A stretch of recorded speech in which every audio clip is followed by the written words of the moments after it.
الحمد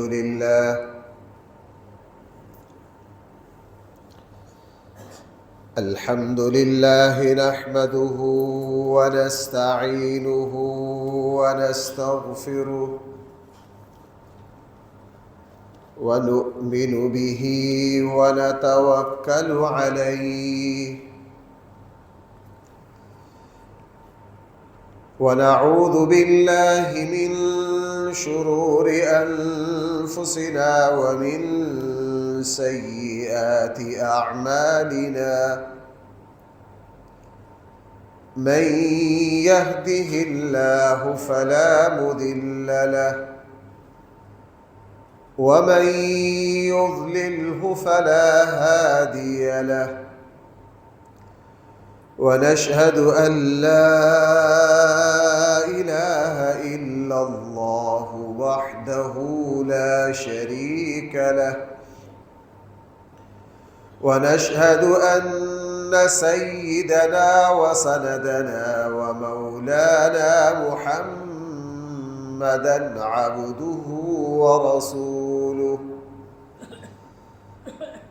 صلى الله تعالى عليه وعلى آله وأصحابه وبارك وسلم تسليما كثيرا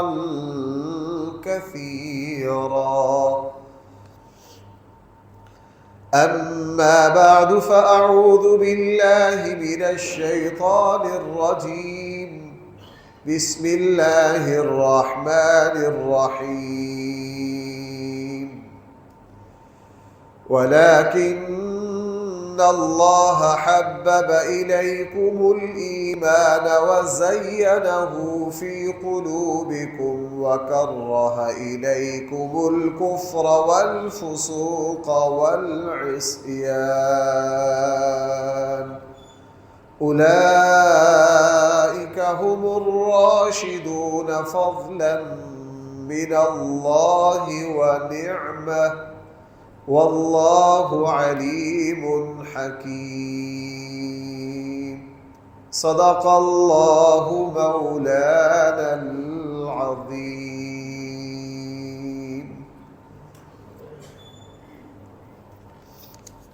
محترم سامعین کرام، ہمارا جمعے کا بیان اور واعظ یہ چل رہا تھا، آقا کریم صلی اللہ علیہ وسلم نے ارشاد فرمایا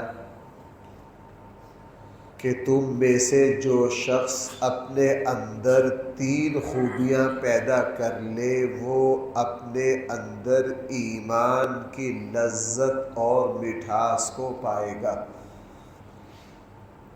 نمبر 1، اللہ اور اس کے رسول سے سب سے زیادہ محبت کرنا،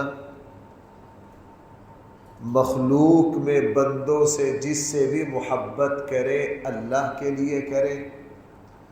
نمبر 3، کفر سے اس طرح نفرت کرے جس طرح کوئی انسان آگ میں جلنے سے نفرت کرتا ہے، بچتا ہے۔ پچھلے جمعے کے بیان میں نے یہ بات عرض کی تھی کہ ایمان اللہ تعالی کی سب سے بڑی نعمت ہے۔ جس بندے کے پاس ایمان ہے آخرت کی ساری نعمتیں اسی کے لیے۔ دوسری بات میں نے یہ عرض کی تھی کہ ایمان کی مٹھاس سے مراد ایمان کی وہ طاقت ہے، ایمان کی وہ قوت ہے۔ جب کسی مومن کو ایمان کی طاقت اور قوت حاصل ہو جائے پھر اس کو اللہ تعالیٰ کی اطاعت اور فرما برداری میں لذت آتی، اس کو پھر اللہ تعالیٰ کی اطاعت کرتے ہوئے، شریعت کے احکام پر عمل کرتے ہوئے اس کو یوں لذت آتی ہے کہ میں یوں کہہ سکتا ہوں کہ دنیا کے کھانے پینے کے شوق رکھنے والوں کو دنیا کی کسی چیز کے کھانے میں وہ لذت نہیں آتی جو ایسے ایمان والوں کو اللہ کی اطاعت میں لذت آتی۔ صحابہ اکرام کو اللہ نے یہ ایمان کی لذت عطا کی۔ بھائی صحابہ اکرام کو اللہ تعالیٰ نے یہ ایمان کی لذت عطا کی۔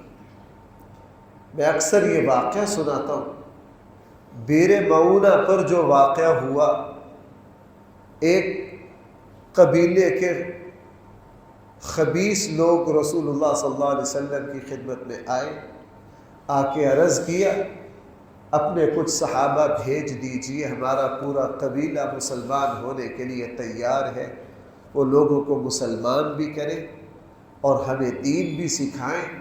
رسول اکرم صلی اللہ علیہ وسلم نے چن چن کے 40 وہ صحابہ جو دین کے ماہر تھے، عالم تھے، قاری تھے، قرآن کے حافظ تھے، رسول اللہ صلی اللہ علیہ وسلم نے ان 40 صحابہ کو بھیجا۔ ان بدبختوں نے وہاں لے جا کر دھوکے سے 40 کے 40 کو شہید کر دیا۔ حدیث کی ہر کتاب میں یہ واقعہ، اللہ کے نبی کو اتنا صدمہ ہوا کہ رسول اللہ صلی اللہ علیہ وسلم نے 40 دن قنوت نازلہ پڑھی ہے ان کے خلاف۔ کتنے دن؟ 40 دن۔ ان میں ایک صحابی، باقیوں کو تو مار دیا گیا تھا، 2 گرفتار ہوئے، ایک مکہ والوں نے خرید لیا، ان صحابی کو بھی بدر کے مقتولوں کے بدلے میں بے دردی سے قتل کیا، اور جو زندوں میں سے 40 میں سے ایک بچے تھے ان کو اپنے سردار کے پاس لے گئے۔ ایمان کی حلاوت کیا ہے، میں یہ سمجھانا چاہ رہا ہوں، ایمان کی مٹھاس کیا ہے، ایمان کی لذت کیا ہے۔ اب اس صحابی رسول صلی اللہ علیہ وسلم کو انہوں نے بدبختوں نے قتل کرنا تھا، غافل رکھ کر، تماشا بنا کر۔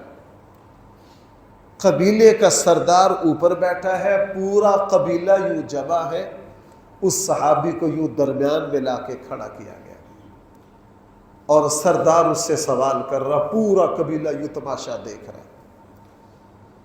اور قبیلے کا سردار جب اس صحابی سے سوال کر رہا ہے، ظاہر ہے جب کوئی سوال کرے بندہ اس کی طرف متوجہ ہوتا ہے، پیچھے سے غفلت کے ساتھ اچانک ایک بدبخت نے اس صحابی کو نیزہ مارا۔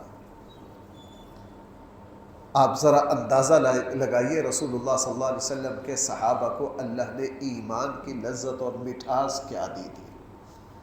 اب اچانک اگر بندے کے اوپر چھوٹا سا پتھر بھی گر جائے نا تو ہل جاتا ہے۔ ہم یہاں اچانک بیٹھے ہیں، آپ میری طرف متوجہ ہیں، اللہ نہ کرے یہ فانوس کا ایک چھوٹا سا ذرہ بھی نیچے گرے، ہم سب توجہ خراب ہو جائے گی کہ نہیں؟ پیچھے سے نیزہ مارا، اتنی طاقت سے نیزہ مارا بدبخت نے کہ وہ پیچھے سے لگ کر پوری ہڈیوں کو توڑ کر نیزہ آگے سے نکل آیا،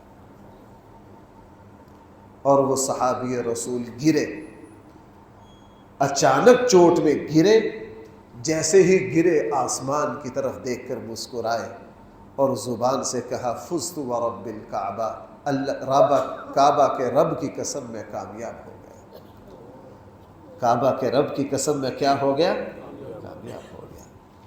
موت، اتنی شدت کی ضرب، مظلومیت، خبیثوں میں اکیلے گرفتار، اچانک نیزہ، اتنی شدت سے کس تکلیف سے گزرے ہوں گے، لیکن زبان سے کیا کہہ رہے ہیں؟ فزت ورب الکعبہ۔ یہ ہے ایمان کی لذت اور مٹھاس، اس کو لفظوں سے تعبیر نہیں کیا جا سکتا۔ جس کو ایمان کی یہ لذت حاصل ہوتی ہے وہی بتا سکتا ہے اس کے دل پر جب وہ کیفیت آتی۔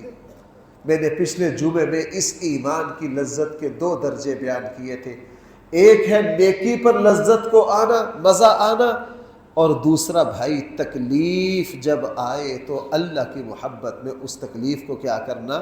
برداشت کرنا۔ یہاں تک میں پچھلے جمعے میں نے بات عرض کی تھی، اور ایک حصہ کہ اللہ اور اس کے رسول سے سب سے زیادہ محبت ہو۔ اللہ سے محبت کیا ہے، میں کچھ دعاؤں کے ذریعے، مثالوں کے ذریعے پچھلے جمعے میں اس کی تشریح کر چکا ہوں۔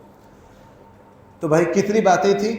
3 باتیں۔ اللہ اور اس کے رسول سے سب سے زیادہ محبت کرنا، بندوں میں سے جب کسی سے محبت کرے تو کس کے لیے کرے؟ اللہ کے لیے، اور کفر کو اس طرح ناپسند کرے جس طرح ہم میں سے ہر کوئی آگ میں جلنے کو ناپسند کرتا ہے۔ رسول اللہ صلی اللہ علیہ وسلم کی محبت اور اللہ کی محبت کیوں ضروری ہے؟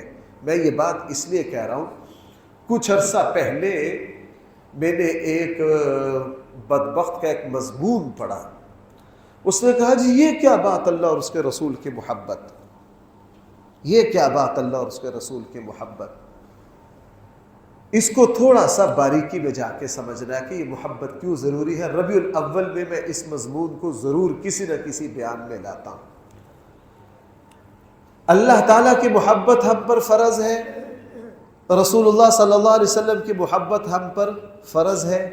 صحابہ اکرام نے رسول اللہ صلی اللہ علیہ وسلم سے ایسی محبت کی کہ دنیا میں، پچھلے ہی بیان میں نے مثال عرض کی تھی کہ آقا کریم صلی اللہ علیہ وسلم حجۃ الوداع پر بال کٹوانے لگے، صحابہ اکرام کا جھمگھٹا لگ گیا۔ حضرت طلحہ رضی اللہ عنہ نے بال کاٹنے تھے، حضور نے پوچھا کہ بھائی یہ لوگ کیوں جمع ہیں؟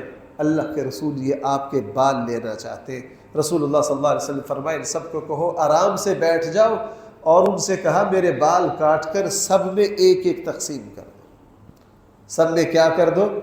ایک ایک تقسیم کر دو۔ رسول اللہ صلی اللہ علیہ وسلم سے ایسی محبت، آپ علیہ السلام کے آزاد کردہ غلام ہے حضرت ثوبان رضی اللہ عنہ، رسول اللہ صلی اللہ علیہ وسلم کی خدمت میں آئے۔ غلام، میرا یہ موضوع نہیں ہے، جو لوگ غلامیت پر اعتراض کرتے ہیں، میں بار بار یہ بات عرض کرتا ہوں، غلامیت کا موجد اسلام نہیں ہے۔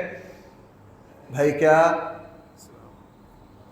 غلامیت، انسانوں کو غلام بنانا، اس کو اسلام نے ایجاد کیا؟ نہیں، یہ تو بہت پہلے صدیوں سے چلا آ رہا ہے۔ اسلام غلامیت کو ختم کرنے والا ہے۔ ستم ظریفی دیکھیے، ظلم بالائے ظلم دیکھیے، اور ہم مسلمانوں کی جہالت اور اپنے دین سے غفلت دیکھیے کہ آج عام مسلمان بھی یہ سمجھتے ہیں کہ غلامیت صرف اسلام میں ہے اور اس کو ایجاد کرنے والا اسلام ہے۔ غیروں کے عیاری بھی دیکھیے اور اپنوں کی سادگی بھی دیکھیے۔ اچھے خاصے پڑھے لکھے وہ کہتے ہیں جی اسلام میں غلامیت کیوں تھی؟ اور بھائی غلامیت اسلام میں نہیں، یہ تو پہلے سے چلی آ رہی تھی۔ اسلام نے تو غلامیت کو کیا کیا؟ ختم کیا ہے۔ یہ میرا موضوع نہیں، اگر میں ادھر گیا میں اصل بات سے ہٹ جاؤں گا۔ رسول اللہ صلی اللہ علیہ وسلم کے 2 غلام ہیں، زید بن حارثہ۔ آپ سب کو پتہ ہے زید بن حارثہ نے حضور کی محبت میں اپنے ماں باپ سب کچھ کو چھوڑ دیا تھا کہ نہیں؟ دوسرے حضرت ثوبان۔ اسلام نے غلاموں کو اتنا اونچا مرتبہ دیا کہ سگے بھائیوں اور اولاد کی جگہ لے آیا۔ اللہ کے نبی نے کس طرح اپنے غلاموں کے ساتھ برتاؤ کیا، یہی حضرت ثوبان جو رسول اللہ صلی اللہ علیہ وسلم کے بھائی کیا ہے؟ آزاد کردہ غلام۔ ایک دن حضور علیہ السلام کے پاس آئے، کہا اللہ کے رسول میں پریشان ہوتا ہوں، گھر میں بھاگ کر آپ کے پاس آ جاتا ہوں، آپ کی زیارت کرتا ہوں، غم میرا ہلکا ہو جاتا ہے، اداس ہوتا ہوں، آپ کو دیکھتا ہوں، اداسی دور ہو جاتی ہے، کبھی بے چینی ہو آپ سے ملتا ہوں، آپ کی صحبت میں بیٹھتا ہوں، اللہ کے رسول بے چینی کیا ہو جاتی ہے؟ دور ہو جاتی ہے۔ آج مجھے ایک خیال آیا ہے جس سے میں کانپ گیا ہوں، اور اس وقت حضرت ثوبان کے جسم پر لرزہ طاری تھا اور ان کے آنسو جاری تھے، وہ روتے گویا کہ حضور کے پاس آئے، اللہ کے رسول آج مجھے یہ خیال آیا کہ مدینہ میں تو ہمیں ہر سہولت آپ سے ملنے کی، سلام کرنے کی، باتیں کرنے کی، دیدار کرنے کی، زیارت کرنے کی، ملنے کی، آپ کے ساتھ بیٹھنے کی، آپ کے ساتھ کھانے پینے کی، آپ سے سوال کرنے کی، آپ سے سیکھنے کی ساری سہولت موجود ہے۔ اے اللہ، قیامت والے دن آپ تو نبی نہیں، آپ تو نبیوں کے امام ہیں، آپ تو سب سے اونچے درجے میں ہوں گے، ہم تو آپ کے درجے کو نہیں پہنچ سکتے۔ اللہ کے رسول، ہم آپ کو وہاں کیسے آپ کی زیارت کریں گے، کیسے آپ کی دیدار کریں گے؟ ہم تو ایسی جنت میں نہیں رہ سکتے جہاں ہم آپ سے مل نہ سکیں۔ بھائی یہ ہے، ایک ہے الفاظ کہنا، ایک کیا ہے، میں نے بھی کہہ دیے ہیں اور آپ نے بھی کہہ دیے ہیں۔ ایک ہے ان الفاظ کو حقیقت کے ساتھ کہنا۔ رسول اللہ صلی اللہ علیہ وسلم نے ان سے پوچھا، جب یہ کہا تو اللہ کے نبی نے ان سے فرمایا، تم پریشان نہ ہو، کل قیامت میں تم جس سے محبت کرو گے تمہارا حشر کیا ہوگا، اسی کے ساتھ ہوگا۔ یہ ہائی درجہ کی محبت کیوں ضروری ہے؟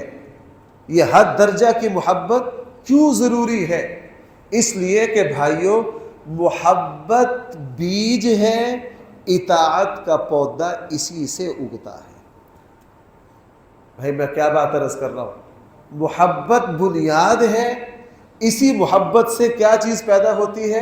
اطاعت۔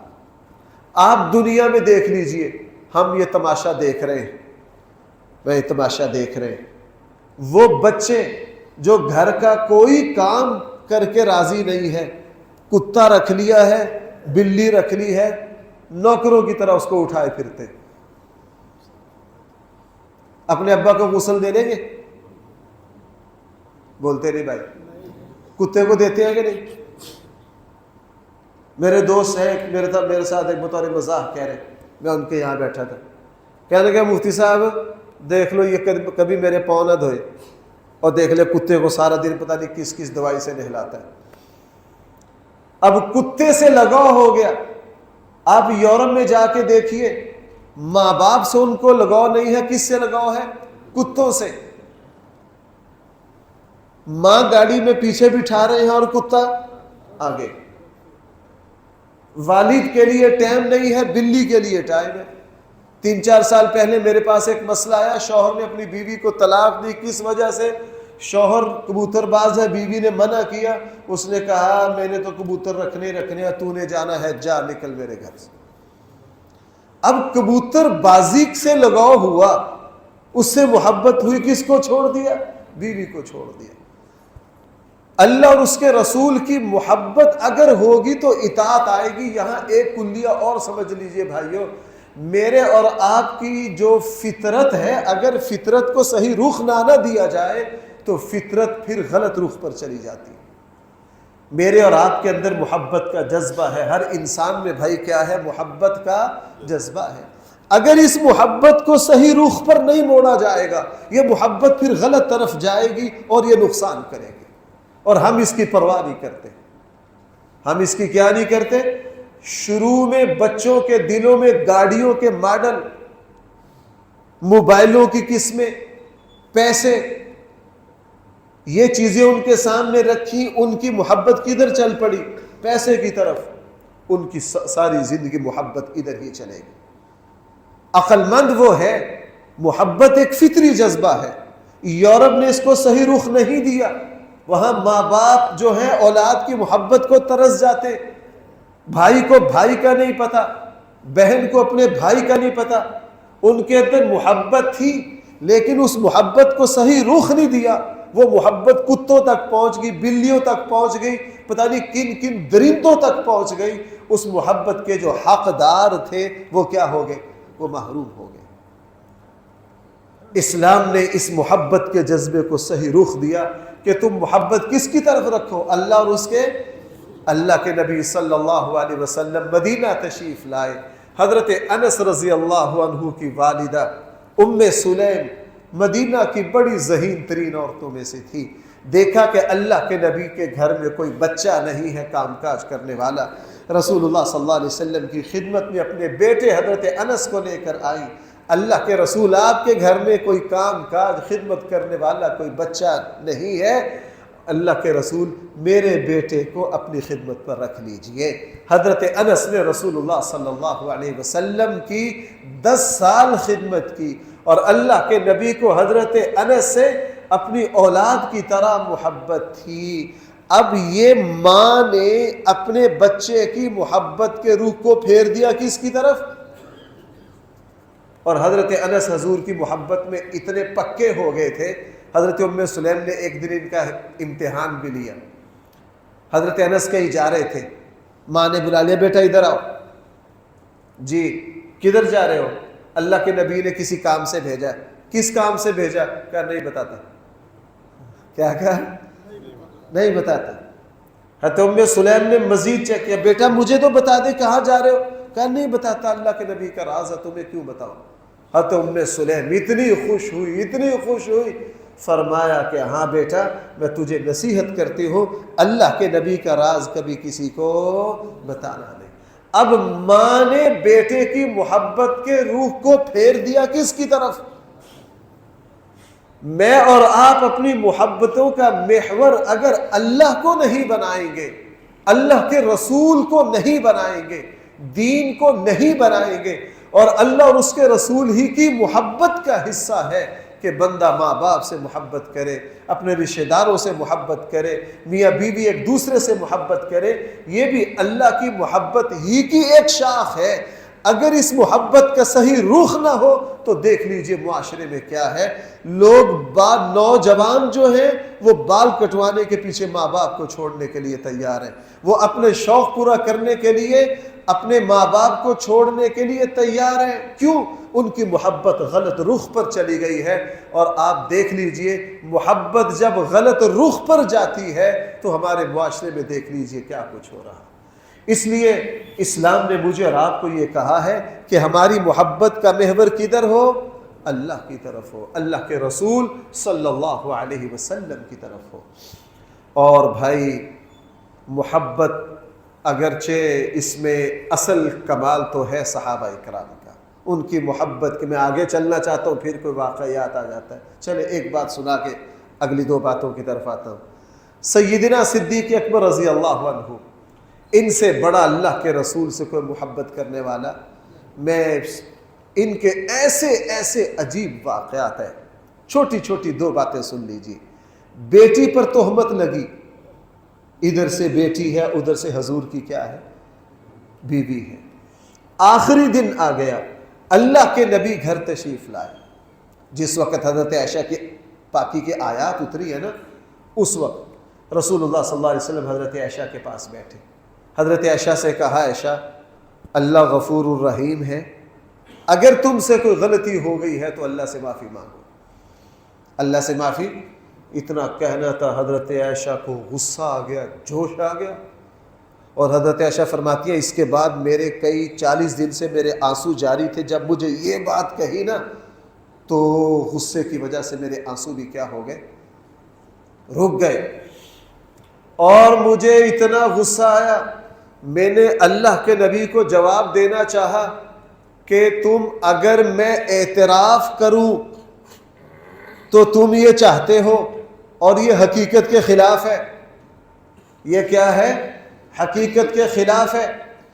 میں یہی کہتی ہوں، اتنا کہنے لگی تو فرمایا کہ میں حضرت یعقوب علیہ السلام کا نام بھول گئی غصے میں، مجھے اس سے آگے حضرت یعقوب کا نام نہ آئے، میں نے یوں کہہ دیا، میں وہی کہتی ہوں جو حضرت یوسف علیہ السلام کے والد نے کہا تھا، فَصَبْرٌ جَمِيلٌ وَاللَّهُ الْمُسْتَعَانُ عَلَى مَا تَصِفُونَ۔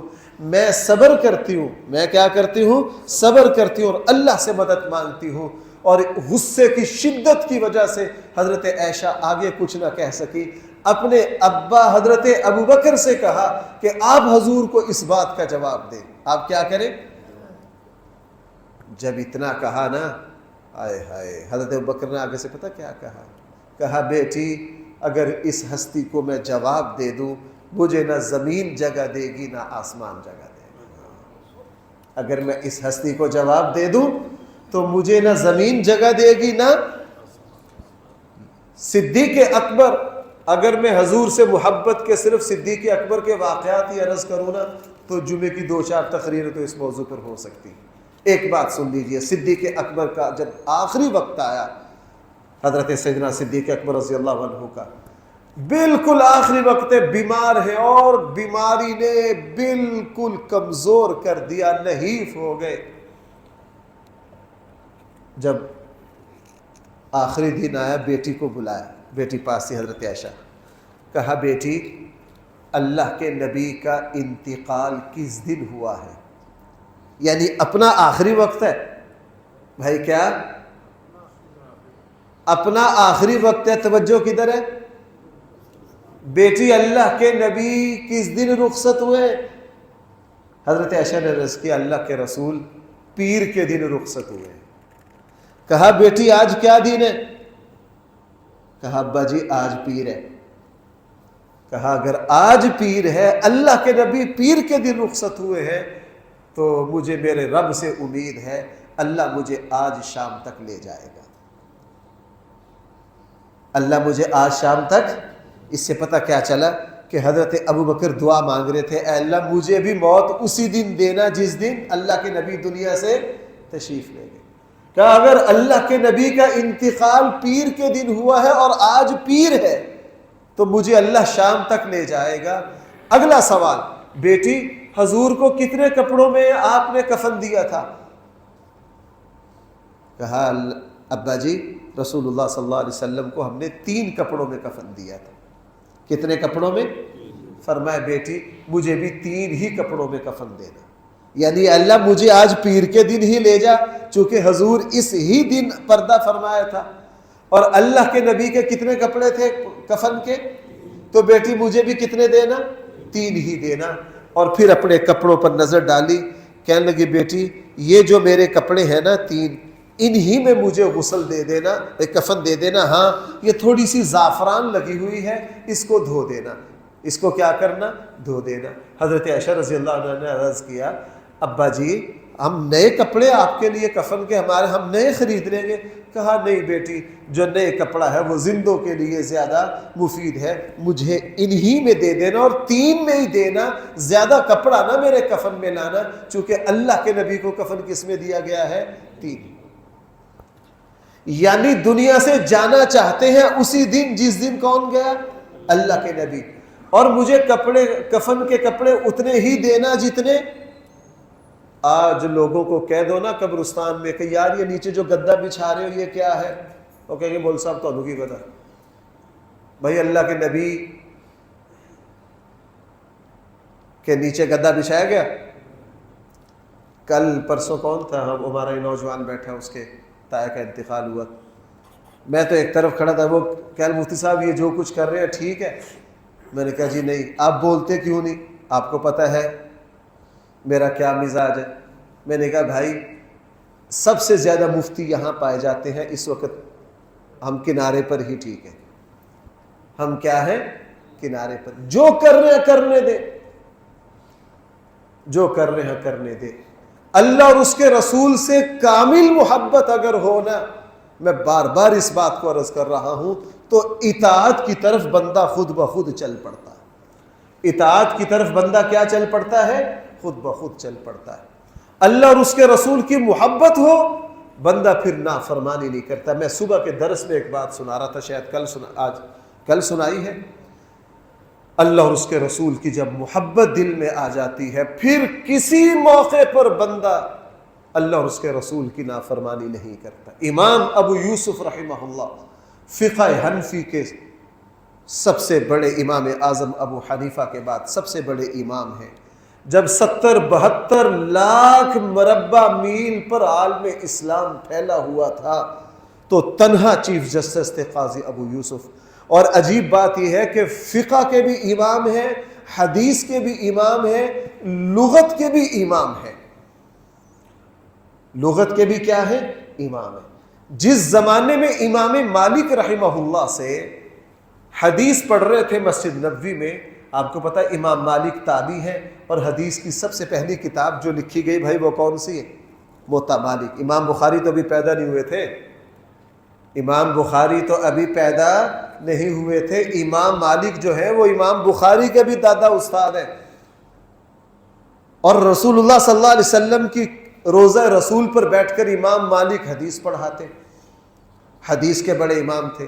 قاضی ابو یوسف رحمہ اللہ جو بعد میں چیف جسٹس بنے، یہ امام اعظم ابو حنیفہ کے بھی بڑے شاگرد ہیں اور امام مالک کے بھی بڑے شاگردوں میں ہیں۔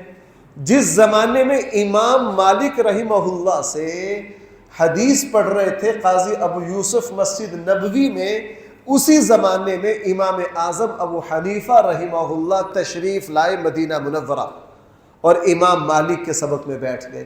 حدیث کا سبق ہو رہا تھا، امام مالک کے اس میں بیٹھ گئے۔ جب سبق ختم ہوا تو قاضی ابو یوسف اٹھے اور امام مالک سے اپنے استاد کا تعارف کروایا۔ امام مالک کو غیبانہ تعارف تو فل حاصل تھا امام ابو حنیفہ کا، لیکن ملاقات کا موقع نہیں ہوا تھا۔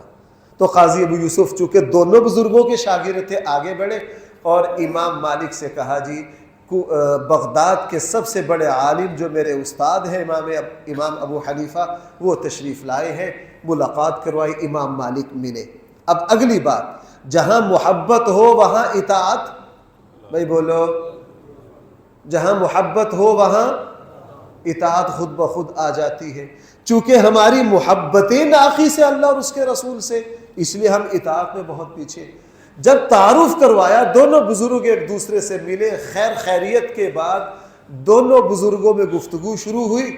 امام ابو یوسف فرماتے ہیں چونکہ دونوں ہمارے استاد اور بڑے تھے، ہم ادب سے ایک طرف بیٹھ گئے، یہ مسجد نبوی کے ستون کے پاس دونوں گفتگو کرنے لگ گئے آپس میں۔ علمی گفتگو شروع ہوئی عشاء کے بعد، اتنی لمبی گفتگو ہوئی، اتنی لمبی ہوئی کہ فجر کی اذان ہو گئی۔ بھئی کیا ہو گئی؟ اگلی بات جو میں سنانا چاہتا ہوں، امام ابو یوسف رحمہ اللہ فرماتے ہیں کہ ساری رات دونوں بزرگ بات کرتے رہے، ہم چند قدم فاصلے پر تھے، ہم نے ساری رات دونوں بزرگوں کی آواز اپنے کانوں تک آتی نہیں سنی۔ یعنی ساری رات علمی موضوع پر تبادلہ خیال رہا، آواز کیا اتنی دھیمی؟ کیوں؟ دونوں کو پتا تھا ہم رسول اللہ صلی اللہ علیہ وسلم کے روزے پر کھڑے۔ کہاں کھڑے؟ بھائی بولیے۔ اور یہاں لا ترفعوا اصواتکم فوق صوت النبی، یہاں آواز اونچی کر۔ اور دوسرا، چونکہ رسول اللہ صلی اللہ علیہ وسلم، قرآن نے فرما دیا ان انکر الاصوات لصوت الحمیر، بدترین آواز گدھے کی آواز ہے۔ رسول اللہ صلی اللہ علیہ وسلم نے فرمایا جو گفتگو میں چیختا ہے وہ کس کی اتباع کر رہا ہے؟ گدھے کی۔ ان انکر الاصوات لصوت الحمیر، چیخو نہیں۔ اب ہمارے یہاں کیا ہوتا ہے؟ ہمارے یہاں دین کے موضوع پر آپ کسی سے گفتگو شروع ہو جائے تو 2 منٹ میں ڈنڈے نکل آئیں گے۔ کیوں بھائی؟ کوئی اختلافی مسئلہ چھیڑ لو، ابھی رفع الیدین کرنے نہ کرنے کا چھیڑ لو، دیکھو بات کہاں سے کہاں پہنچے گی۔ کوئی آداب ہی نہیں، کوئی اخلاق ہی نہیں، کوئی سیاست کی بات آ جائے گی تھوڑی دیر میں ابھی بازو چڑھا لیں گے۔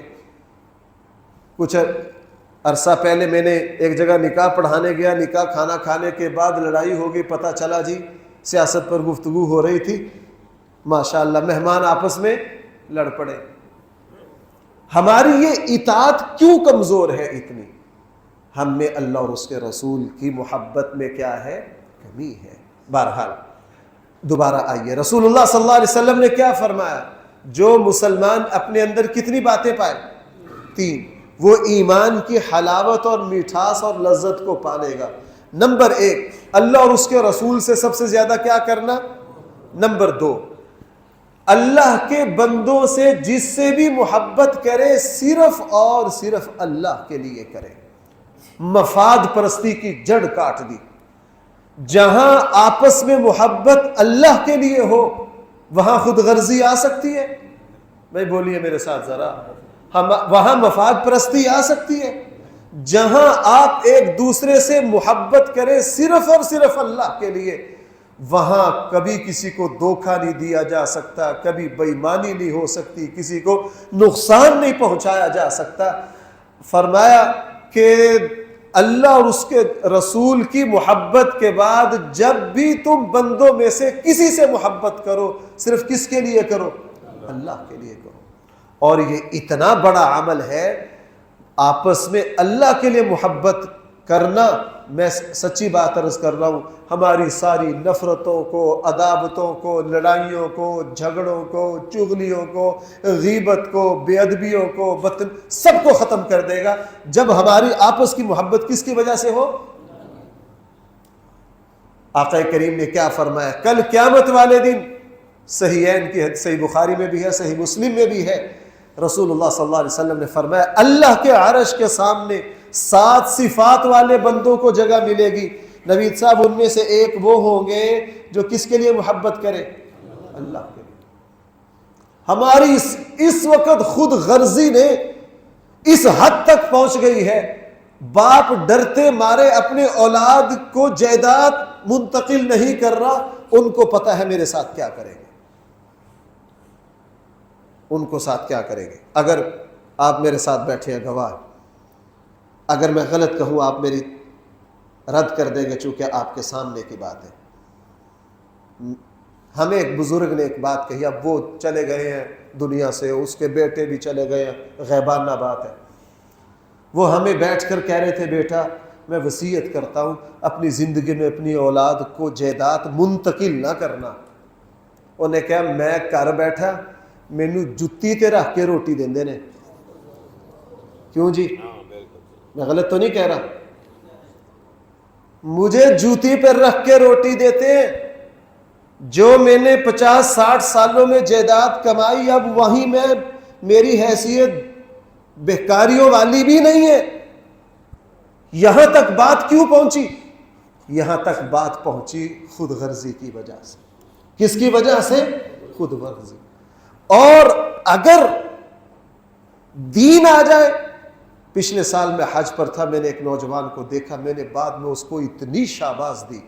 اس کے ابا جی بوڑھے تھے، آپریشن ہوا تھا، چل نہیں سکتے تھے، وہ غصے کے بہت تیز تھے، گالیاں دیتے تھے.